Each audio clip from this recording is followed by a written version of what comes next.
جب میں کسی امام اور کسی حافظ قرآن کو مصلی امامت پر رمضان کا جو قرآن تراویح میں پڑھا جاتا ہے اس کا جب اختتام کی دفعہ کرتی ہے تو اس وقت میری کیفیت بڑی عجیب سے ہو جاتی ہے.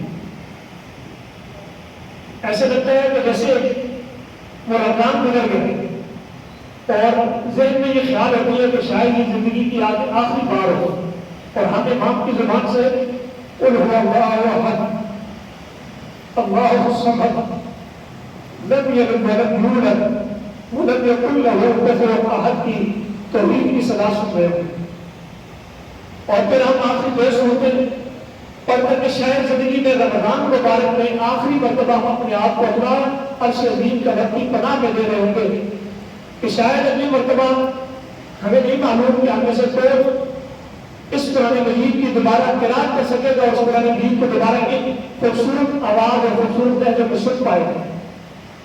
بہت سارے لوگ جو پچھلے رمضان میں شاید ہماری سفر کے اندر موجود ہوا کرتے تھے اور یہ قرآن انہوں نے بھی سنا تھا لیکن اس دفعہ وہ ہمیں سفر میں نظر نہیں آتے اور اگلی مرتبہ ہم میں سے کوئی اس سفر میں موجود نہیں ہوگا یا ہم میں سے کوئی بھی نہیں جاتا.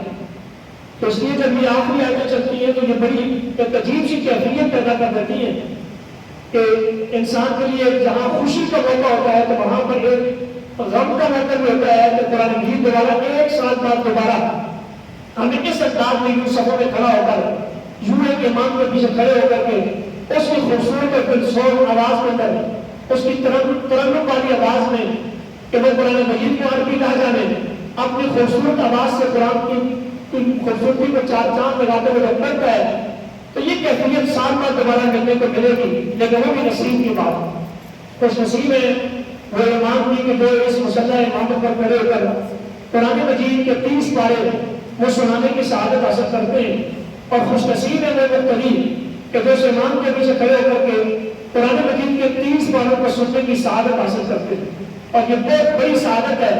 اس سے بڑی سعادت کائنات میں کوئی نہیں ہو سکتی. یہ وہ قرآن ہے کہ جس قرآن کو کسی کو سنانے کے لیے کبھی نبی کریم صلی اللہ علیہ وسلم کو اللہ تعالیٰ حکم دیتے اے میرے سونے محمد صلی اللہ علیہ وسلم آپ ابی بن کعب کو سورہ بینہ پڑھ کر سنائیں. کیا شان تھی ابی بن کعب کی کہ جو قرآن کا بہترین قاری تھا. سیدنا امیر المومنین عمر فاروق رضی اللہ تعالیٰ عنہ کا دور آیا تو انہوں نے 2 قاریوں کو نماز تراویح پڑھنے کا حکم دیا. موطا امام مالک کی حدیث ہے.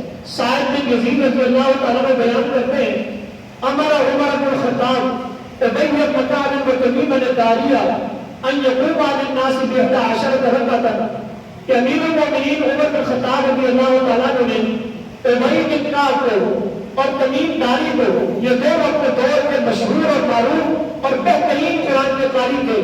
ان دونوں کو امامت کروانے کا حکم دیا نماز تراویح کرانے کا حکم دیا لوگوں کو کہ وہ لوگوں کی امامت کریں تراویح کرانے کے لیے اور 11 رکعتیں لوگوں کو کرائیں.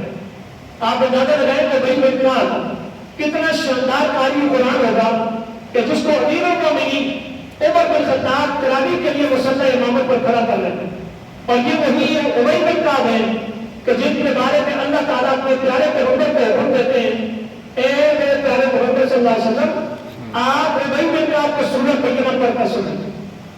ابی بن کعب کے جب اللہ کے نبی علیہ الصلوۃ والسلام نے فرمایا ابی بن اس بات کو حکم دیا گیا ہے کہ میں آپ کو سورہ بینہ پڑھ کر سناؤں تو آگے سے جواب میں کہتے ہیں اے پیغمبر صلی اللہ علیہ وسلم سمانی اللہ کیا اللہ رب العزت نے مجھ ابی کا نام لیا ہے مجھ ابی کا نام لیا ہے وہ ابی کو قرآن پڑھ کر سنائیں. کہا ہاں ابی عرش عظیم کے رب نے تیرا نام لے کر کہا ہے کہ ابی کو قرآن سورہ بینہ پڑھ کر سنیں. یہ وہ قرآن ہے جس کو نبی کریم صلی اللہ علیہ وسلم کو پڑھ کر سنانے کا اللہ حکم دیا کرتے تھے کہ اپنے شاگردوں میں سے فلاں شاگرد کو قرآن پڑھ کر سنیں.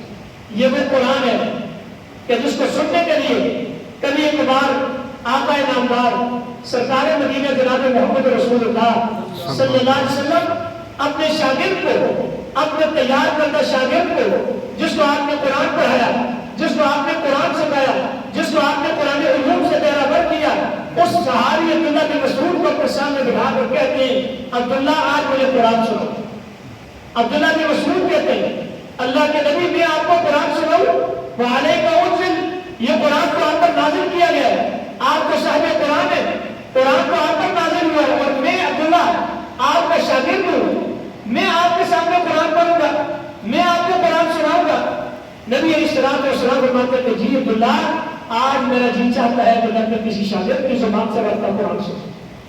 پھر حضرت عبداللہ بن مسعود رضی اللہ عنہ تلاوت کرتے ہیں، سورہ نساء کی آیتیں پڑھتے ہیں، تلاوت کرتے جا رہے ہیں، کرتے جا رہے ہیں۔ پھر پیغمبر علیہ السلام اپنے چہرے انور کو جھکائے ہوئے عبداللہ بن مسعود کی زبان سے قرآن سنتے جا رہے ہیں۔ جب سورہ نساء کی اس آیت پر پہنچتے ہیں فَكَيْفَ إِذَا جِئْنَا مِن كُلِّ أُمَّةٍ بِشَهِيدٍ فَكَيْفَ إِذَا جِئْنَا مِن كُلِّ أُمَّةٍ بِشَهِيدٍ فَكَيْفَ إِذَا جِئْنَا مِن كُلِّ أُمَّةٍ بِشَهِيدٍ وَجِئْنَا بِكَ عَلَىٰ هَٰؤُلَاءِ شَهِيدًا۔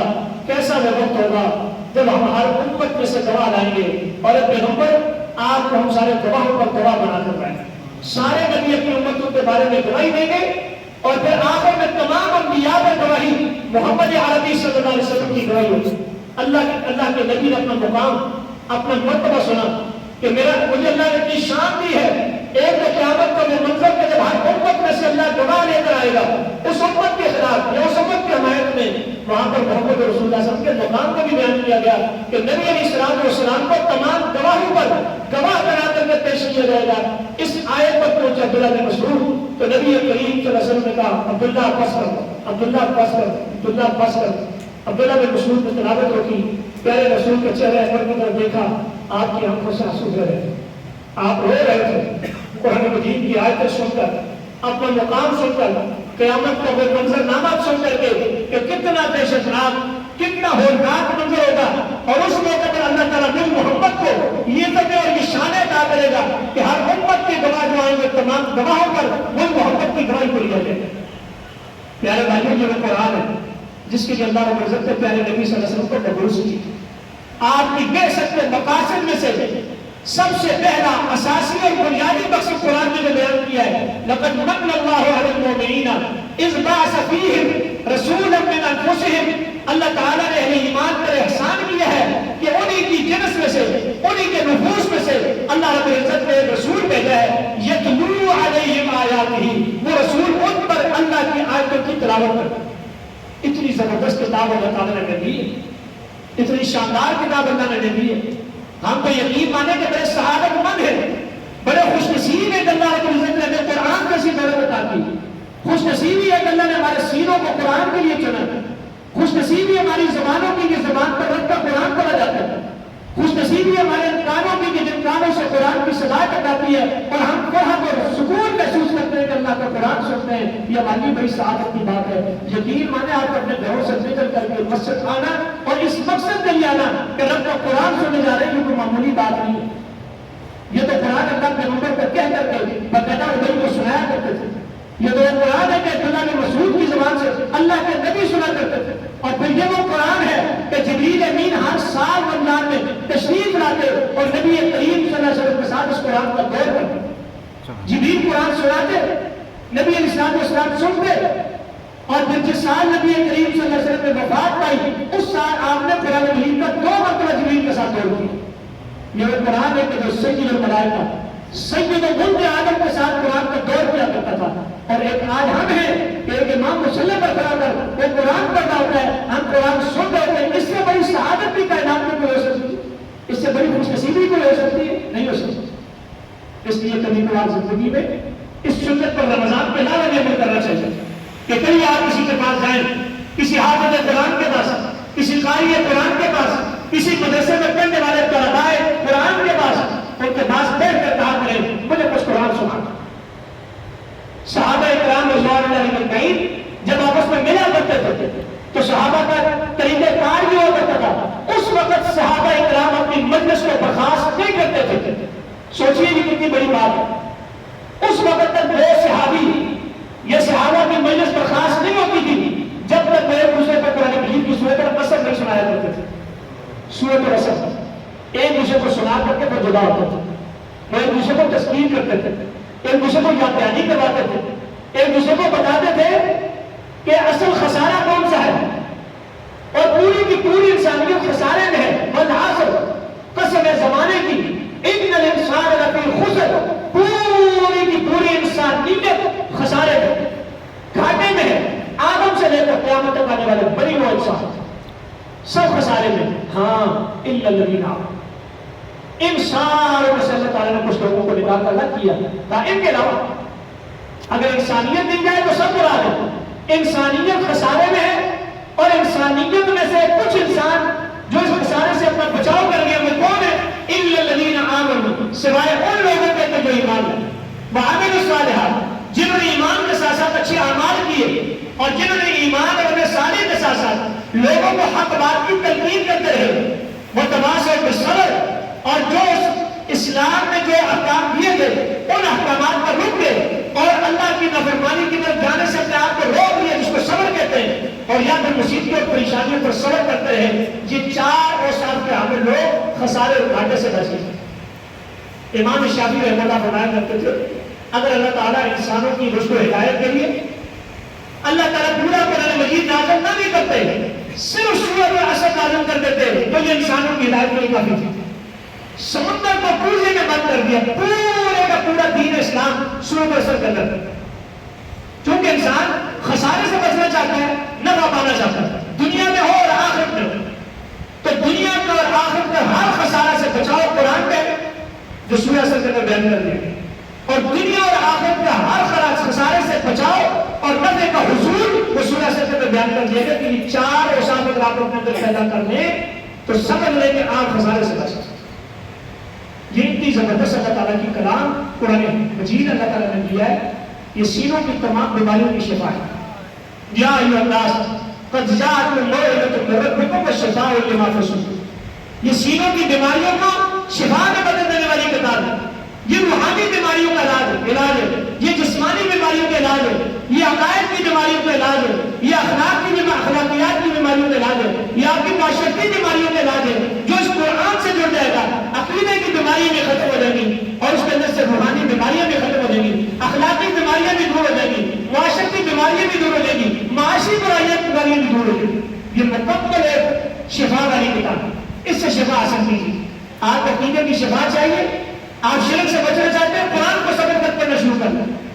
آپ اخلاقی برائیوں سے بیماریوں سے بچنا چاہتے ہیں، قرآن پڑھنا شروع کر دیں، اس کو سمجھنا شروع کر دیں. آپ معاشرتی برائیوں اور بیماریوں سے بچنا چاہتے ہیں، قرآن پڑھنا اور سمجھنا شروع کر دیں. آپ نفسیاتی بیماریوں اور ٹینشنوں اور ڈپریشنوں سے نکلنا چاہتے ہیں تو آپ قرآن کے ساتھ جڑ کر قرآن کو پڑھنا اور قرآن کو سمجھنا شروع کر دیں. واللہ العظیم قرآن مجید سراپا شفا ہے، سراپا شفا. یہ قرآن مجید ہدایت کی کتاب ہے، اس لیے اس کے ساتھ تعلق کو جوڑیں، اس کے تعلق کو مضبوط کریں. جو جتنا تعلق جوڑتا چلا جائے گا اتنا وہ ہدایت یافتہ بنتا چلا جائے گا. اور ہدایت ہماری سب سے بڑی ضرورت ہے، ہدایت سب سے بڑی ضرورت ہے. سورہ فاتحہ پڑھتے ہیں، پنجوقتہ نماز میں پڑھتے ہیں، امام پڑھتا ہے، مقتدی پڑھتا ہے، اکیلا پڑھتا ہے، فرض میں پڑھتا ہے، سنت میں پڑھتا ہے، نفل میں پڑھتا ہے، نماز قصور میں پڑھتا ہے، خصوص میں پڑھتا ہے، نماز جنازہ میں پڑھتا ہے، تراویح میں پڑھتا ہے. فاتحہ اللہ کے حمد و ثنا کے بعد ہم سب سے پہلے کیا مانگتے ہیں؟ ایک ہی چیز مانگتے ہیں، اہدنا الصراط المستقیم، اللہ ہمیں سیدھے راستے کی ہدایت عطا فرما.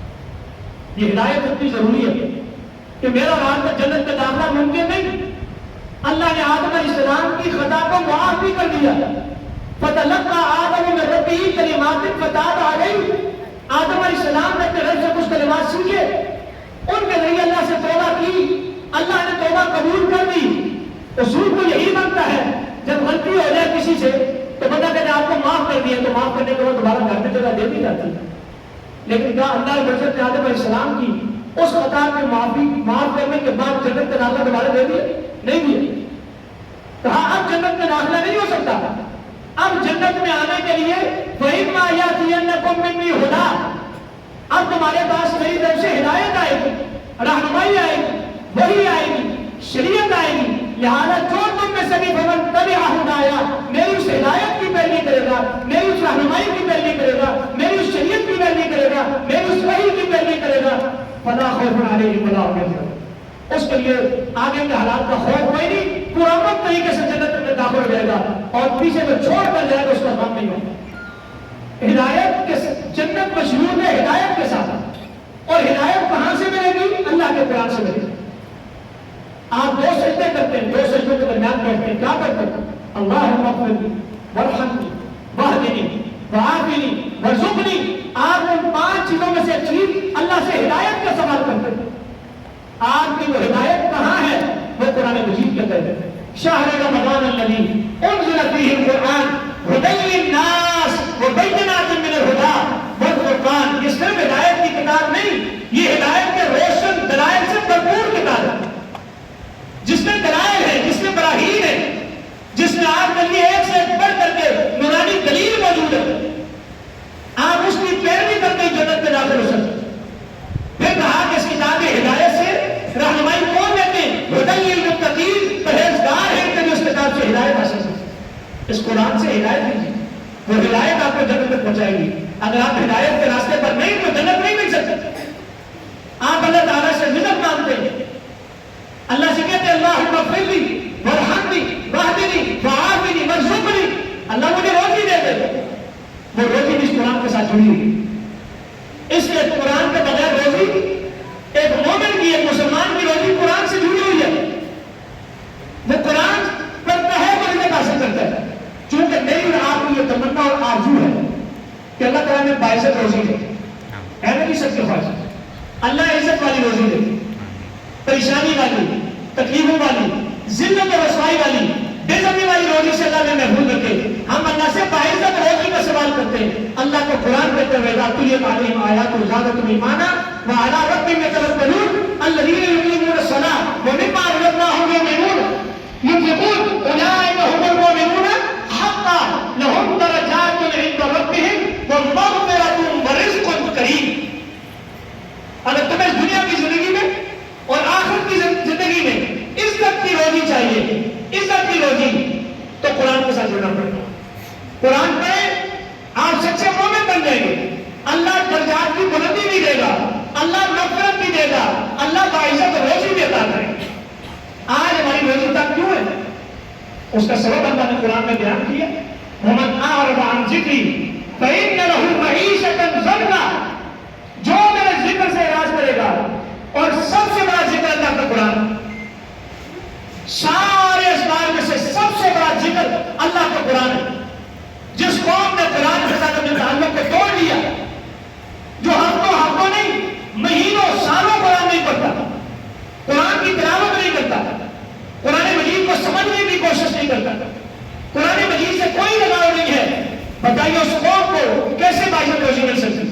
آج ہمارے معاشرے میں جتنی ٹینشن ہے روزی کے بارے سے، آج یقین مانے کہ واللہ العظیم اس سے بڑا کوئی اور سبب نہیں ہو سکتا کہ اس امت میں، اس مملکت کے رہنے والوں نے قرآن سے تعلق کو توڑا۔ جو قرآن کے ساتھ تعلق ہونا چاہیے وہ تعلق ہمارا نہیں ہے۔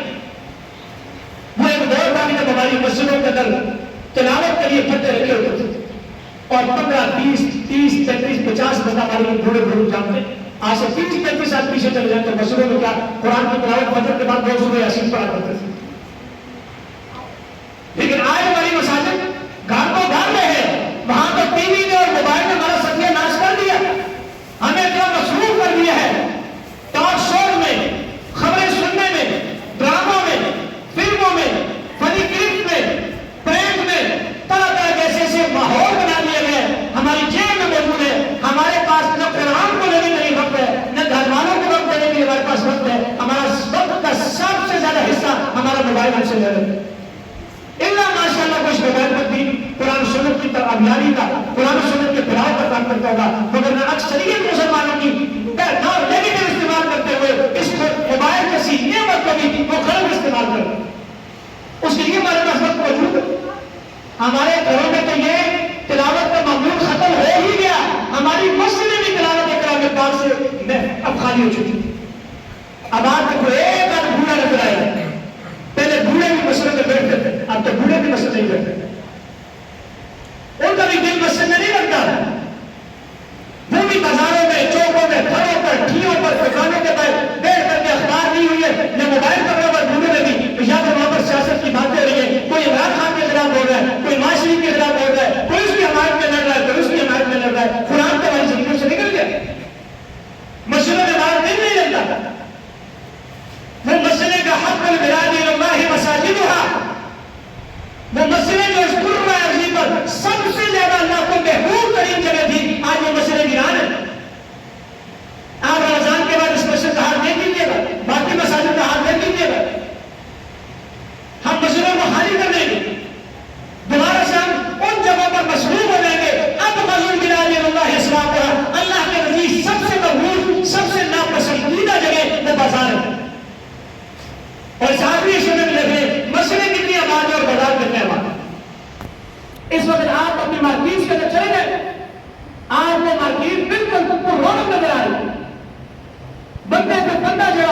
سے خریدنا ہے یا نہیں خریدنا، وہ ساری رات بازار میں پھر رہا ہے، وہ اللہ کے گھر میں نہیں جاتا، وہ اپنی طاقت راتوں کو ضائع کر رہا ہے کہ نبی کریم صلی اللہ علیہ وسلم فرماتے ہیں کہ جو اس رات اس کو پا گیا اس نے خیر مانی، اور جس نے اس رات سے محروم کر دیا گیا وہ فقط حرم الخیر کلہ، وہ ہر قسم کی خیر سے محروم ہو گیا۔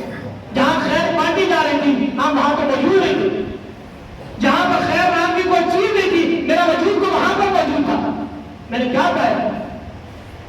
اس لیے میرے پیارے بھائیوں اس قرآن کے ساتھ جوڑو، یہ قرآن مجید ہدایت کی کتاب ہے، یہ قرآن مجید شفاعت کی کتاب ہے، یہ قرآن مجید عزت کی روزی دینے والی کتاب ہے، اور پھر یہ قرآن مجید اللہ کی رحمت ہے ہمارے اوپر، اور اتنی بڑی رحمت ہے، اتنی بڑی رحمت ہے کہ اللہ خود کہتے ہیں یہ قرآن مجید و ہدی و رحمت للمؤمنین، یہ ہدایت بھی ہے اور اہل ایمان کے لیے رحمت کی کتاب بھی ہے۔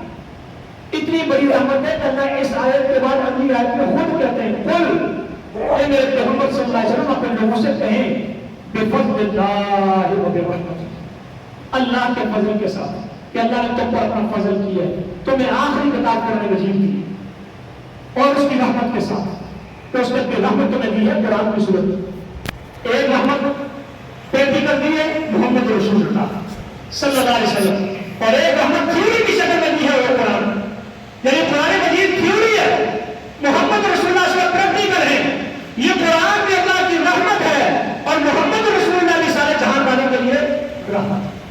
قل بفضل اللہ و برحمتہ، اللہ کے فضل اور اس کی رحمت کے ساتھ فبذلک فلیفرحوا، تمہیں چاہیے کہ تم خوش ہو، خوشیاں مناؤ نہیں، فلیفرحوا تم خوش ہو جاؤ کہ اللہ نے تم پر اپنا فضل کر دیا، اللہ نے تم پر اپنی رحمت نازل کر دی ہے، ہوا خیر مما یجمعون، یہ دنیا جہان کے لوگ جو کچھ بھی دنیا کا ساز و سامان اکٹھا کرنے پر لگے ہوئے ہیں، سونا اکٹھا کر رہے ہیں، چاندی اکٹھے کر رہے ہیں، کرنسی اکٹھی کر رہے ہیں، ڈالر اکٹھے کر رہے ہیں، یورو اکٹھے کر رہے ہیں، ریال اکٹھے کر رہے ہیں، دنیا کی ہر لوگ کرنسی اکٹھی کر رہے ہیں، سنبھال کر کے رکھ رہے ہیں، ڈالر خرید رہے ہیں، ڈالر میں بڑھتا چلا جا رہا ہے، یہ بینک بیلنس بنا رہے ہیں، یہ گاڑیاں خرید رہے ہیں، یہ جائیداد خرید رہے ہیں، یہ بحری اور ڈیفنس میں بڑے بڑے لمبے چوڑے 4-4 کروڑ کے پلان خرید رہے ہیں، یہ فارم ہاؤس خرید رہے ہیں، یہ جو مرضی بھی جمع کر دیں، ہوا خیر مما یجمعون، اللہ کی قسم اللہ کہتا ہے یہ قرآن ان ساری چیزوں سے جو یہ جمع کرتے ہیں یہ بہتر ہے، جس کو اللہ بہتر کہے وہ بہتر ہے، جس کو میں اور آپ بہتر کہیں وہ بہتر نہیں ہو سکتا، بہتر تو وہ ہے جو رحمان نے جس کو بہتر کہا، رحمان کو قرآن کو بہتر ہے، اس سینے میں قرآن جمع ہو جائے سعادت کی بات، اس سینے میں قرآن نہ ہو باقی ہر چیز کی محبت جمع ہو جائے، اللہ کی قسم نقصان کا سونا ہے، کانٹے کا سونا ہے، بچی اس سونے سے، اس قرآن کے ساتھ اپنے تعلق کو جوڑو۔ یہ قرآن اتنی زبردست کتاب ہے، کسی مجلس میں آتے ہیں نیت آدمی یہ ہو آج میں نے مسجد جانا ہے، میں نے قرآن 2-4 لوگوں کو اکٹھا بٹھانا ہے، ان سے قرآن مل کر کے قرآن کے کچھ الفاظ ٹھیک کر لیں، قرآن کی تلاوت کرنی ہے یا قرآن مجید کو سیکھنا اور سکھانا ہے، آج اس لیے مسجد جاتے ہیں، الا نزلت علیہم السکینہ، دنیا کی کوئی ایسی چیز بتائے جو آپ کو سکینت نازل کرنے کا سبب ہو سوائے اس قرآن۔ آپ دنیا سکینت چاہتے ہیں، اطمینان چاہتی ہیں، اللہ کہتا ہے تو سکینت چاہیے، مجتمع قوم فی بیت من بیوت اللہ، میں اپنے پیغمبر کی زبان سے تمہیں بتاتا ہوں کہ سکینت کیسے نازل ہوتی ہے، اطمینان تمہیں کیسے نصیب ہو سکتا ہے، وہ اطمینان ایسے نصیب ہوگا کہ تم اللہ کے گھروں میں سے گھر میں اکٹھے ہو جاؤ، اللہ کی کتاب کی تلاوت کرو، اس کی درس و تدریس کرو، تعلیم اور تعلیم کا سلسلہ جاری کرو، 4 5 6 10 50 بندے بیٹھ کر قرآن سیکھنا شروع کر دو، اس کو پڑھنا پڑھانا شروع کر دو، الا نزلت علیہم السکینہ، اللہ تم پر اپنی سکینت نازل کرے گا، اور پھر وخفت الملائکہ، تمہیں پروٹوکول چاہیے، یہ تمہیں دنیا میں یہ پروٹوکول بنائے، تمہاری آنکھیں جو نہا جاتی ہیں ان کا پروٹوکول دیکھ کر کے کہ جن کے آگے اور پیچھے 10 گاڑیاں 20 گاڑیاں 30 گاڑیاں چلتی ہیں، آپ پریشان ہو جاتے ہیں کہ اس بندے کے کتاب پروٹوکول ہے، آپ اس پر رش کرتے ہیں، آپ محسوس کرتے ہیں کہ میں تو بہت کمزور بندہ ہوں لیکن اس بندے کی کیسی ٹھاٹ بات ہے، نہیں، تمہیں اگر پروٹوکول چاہیے تو اللہ کے اس مخلوق کا پروٹوکول حاصل کرو کہ جو مخلوق لا یعصون اللہ ما امرهم ویفعلون ما یؤمرون، جو اللہ کی نافرمانی نہیں کرتے، جو وہی کرتے ہیں جو رحمان انہیں حکم دیتا ہے، ایسی نورانی مخلوق جن کا صبح و شام ایک ہی کام ہے سبحان اللہ و بحمدہ سبحان اللہ العظیم، ایسی مخلوق کا پروٹوکول اللہ تعالیٰ دے گا، وخفت اور ملائکہ کہ نورانی مخلوق تمہیں اپنے پروں کی لپیٹ میں لے گی.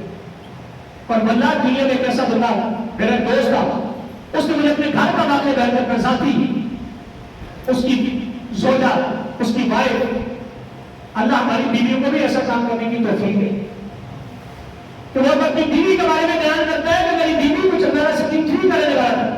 کہتا ہے میری بیوی میں اپنے گھر سے جب بھی نکلتا ہوں اور میرے بچے جب سکول جاتے ہیں، میری بیوی مجھے آیت الکرسی، آخری 3 کل، سورہ بقرہ کی آخری 2 آیتیں اور یہ پڑھ کر کے وہ مجھ پر اور میرے بچوں پر دم کر کے میں گھر سے باہر نکلتی. کتنی خوش نصیب ہے وہ عورت بھی اور کتنا خوش نصیب ہے وہ گھرانا کہ جس گھر کی عورت کو قرآن سے اتنا لگاؤ ہے وہ اپنے شوہر کو، اپنے بچوں کو، اپنی بچیوں کو گھر سے نکالتے ہوئے ان پر قرآن مجید کی آیات پڑھ کر دم کرتی ہے اور کہتا ہے کہ میں نے ایک مرتبہ اس کی آیتیں پڑھ کر دم کرنے کا اثر میں نے خود محسوس کیا. اور وہ کیسے محسوس ہوا؟ کہہ رہے کہ میں مار چوک پر پہنچا، ایک گاڑی نے مجھے پیچھے ہٹ کیا اور اتنی شدید مجھے اس نے مارا کہ میرا موٹر سائیکل نیچے سے نکلا، وہ کافی دور جا کر کے گرا اور میں وہاں سے اس کے اوپر سے ہوا میں اچھلا اور پھر میں جا کر کے دور ایک فٹ پاتھ پر گرا اور اس کے بعد میں نے کلا بازیاں کھائی. نہ میرے موٹر سائیکل کو کچھ ہوا، نہ مجھے خراش ہے. مجھے ایسے لگ رہا تھا کہ جیسے میں کسی کئی فون پہ میں لکھنا ہوا ہوں اور خالی مجھے ایسا ہے کہ میں کلا بازیاں کھا رہا ہوں لیکن مجھے ذرہ بھی کہیں پر بھی خراش تک نہیں ہے. یہ قرآن کا اثر ہے. اگر ہم اس قرآن سے جڑ گئے تو جو قرآن پر جڑنے سے، قرآن مجید پڑھنے سے، اس کو سیکھنے سے، اس کے ساتھ تعلق قائم کرنے سے، اس کو پڑھنے سے، اپنے اوپر دم کرنے سے اگر یہ اثرات ہیں کہ دنیا میں خراش تک نہیں آ سکتی، مالی نقصان نہیں ہو سکتا، تو مجھے بتاؤ قبر میں نقصان کیسے ہو سکتا ہے؟ میدان حشر میں اس بندے کا نقصان کیسے ہو سکتا ہے؟ پورے صراط پر وہ جہنم کی آگ کا ایندھن کیسے بن سکتا ہے؟ وہ تو سوئی آدم کے ساتھ اللہ کی جنت میں داخل ہو.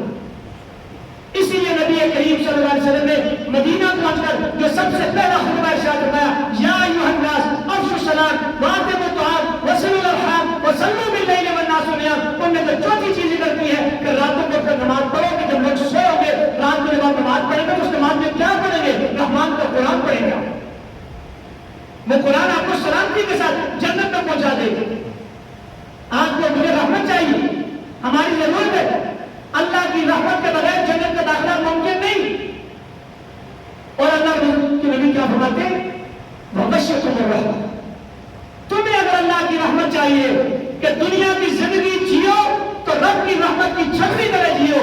قبر میں پہنچو رب کی رحمت میں لپٹے ہوئے ہو، میدان حشر میں کھڑے ہو، اللہ کی رحمت تمہارے اوپر سایہ بدل ہو، پورے صراط سے گزرو، رحمان کی رحمت کے سائے طرف جنت میں داخل ہو. تو قرآن کے ساتھ جو وَبَشِّرْهُم بِالرَّحْمَةِ، یہ قرآن کی وجہ سے کہ جو انسان پر رحمت میں اللہ کی رحمت کو حاصل کرنے کا سبب بنتا ہے. اور چوتھی بات، وَذَكَرَهُ اللَّهُ فِي مَنْ عِندَهُ. جہاں پہ ایک علاقے کا کونسلر، چیئرمین، کوئی تھانے کا ایس ایچ او، کوئی ایس ایس پی، کوئی ڈی ایس پی، کوئی بہت بچے جو میں نے پی اے اور اوپر جائے تو وقت کا وزیر اعظم یا صدر یا چیف آف اسٹاف یا چیف جسٹس، اگر ہمارا کہیں پر ذکر کرنے کسی مجلس میں ہمیں کوئی بتانے والا بتا دے کہ آج تو تمہارا فلاں ہستی نے تمہارا اپنی مجلس میں جتنے خیر کیا ہے، ہم پورا نہیں سماتے. اور جی میری تو بڑی پہنچ ہے، ہمارا ذکر تو فلاں مجلس میں بھی ہوتا ہے، ہمارا چرچا تو فلاں بھی کرتا ہے. اور کتنا خوش نصیب ہے وہ بندہ کہ عرش عظیم کا رب اپنے مقربین فرشتوں کو اس کا ذکر کرتے ہیں. وَذَكَرَهُمُ اللَّهُ فِي مَنْ عِندَهُ. اللہ اس لوگوں کا ذکر کرتا ہے اپنی مجلس میں، اپنے فرشتوں کے درمیان کہ جو فرشتے اللہ کے پاس ہیں. اور دیکھو زمین پر میرے بندوں کو جن کے بارے میں تم کہتے تھے کہ وَيَسْفِكُ الدِّمَاءَ، اللہ یہ فتنہ و فساد برپا کریں گے، یہ قتل و غارت کریں گے، یہ خون بہائیں گے. دیکھو میرے بندوں میں سے ایسے بندے بھی ہیں کہ جو میرے گھر میں اس لیے جمع ہیں کہ میرے قرآن کی تلاوت کے لیے ہیں، میرے قرآن مجید کو سیکھنے کے لیے ہیں. اور اس سے بھی بڑی بات، اگر آپ کو مجھے قیامت کے دن میدان حشر میں جب ہمارا اعمال نامہ تولا جائے گا، پھر جب ہمارا سفر شروع ہوگا جنت کی طرف، وہ جنت کی طرف جانے کا جو راستہ ہے وہ جہنم کے اوپر سے گزر کے جاتا ہے. وَإِن مِّنكُمْ إِلَّا وَارِدُهَا، تم میں سے ہر شخص نے جہنم کی آگ پر وارد ہو کر رہنا ہے. کوئی دنیا کا ایسا بندہ نہیں جو جہنم پر وارد ہو.